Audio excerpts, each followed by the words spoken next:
du tout nouveau trade récap de la journée du 29 septembre 2025. Alors je lis petit SM, on va voir ça ensemble. J'ai dit dans ma story petite erreur d'inattention et c'est ce qui s'est passé. Assez dommage. Alors, ouverture des marchés 8h30, on n'a rien eu. On est juste revenu prendre une certaine liquidité 5M et encore voilà, il n'y avait pas grand chose de fou. C'était une zone où on était déjà venu réagir juste avant, une zone d'order block juste ici.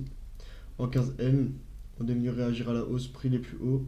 On a eu en même temps l'ouverture de 9h30 et en fait on est revenu reprendre des liquidités ici.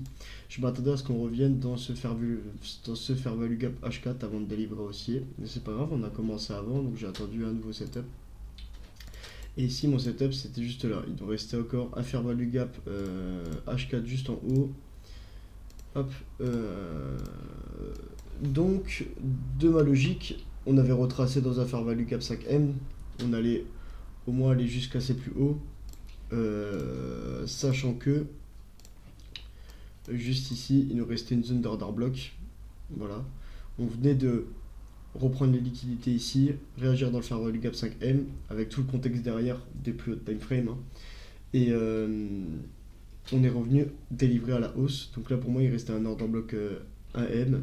Je me suis dit que ça peut être une belle entrée pour une petite position scalp juste ici.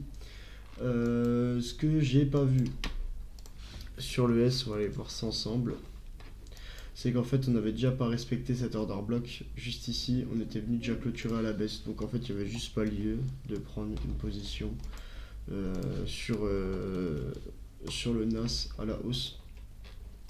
Là, une position pour moi qui peut me sembler logique, toujours dans un biais haussier, sachant qu'on est venu parfaitement réagir dans un fair value gap 15M juste ici.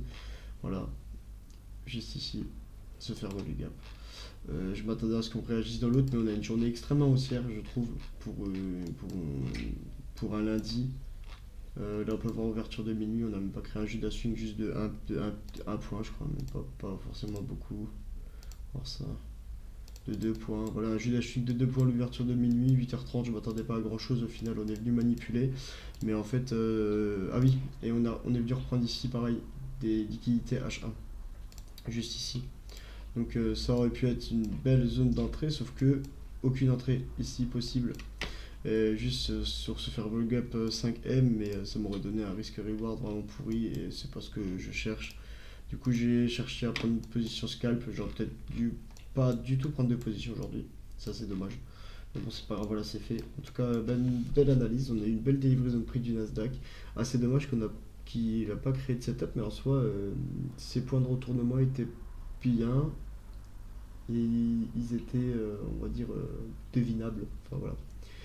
Donc voilà pour aujourd'hui. Une journée à moins 212,92 $. On va clôturer le mois demain. On verra ce que ça donne. Pour l'instant, je suis à un balance de moins 349,54 $. On va voir ce que ça donne dans les prochains jours. Et puis voilà, donc sur ce les gars, je vous fais des bisous. On se voit pour le prochain trade récap. Voilà, donc on va voir ce que ça donne. Comme ça, je peux supprimer tout mon bordel là. Mais c'était assez sympa aujourd'hui de me concentrer vraiment sur les hauts time frame et d'attendre le prix comme je l'ai fait. Donc on va faire ça pour les prochains jours. Alors voilà, sur ce les gars, je vous fais des bisous. On se voit pour le prochain trade récap et bye bye.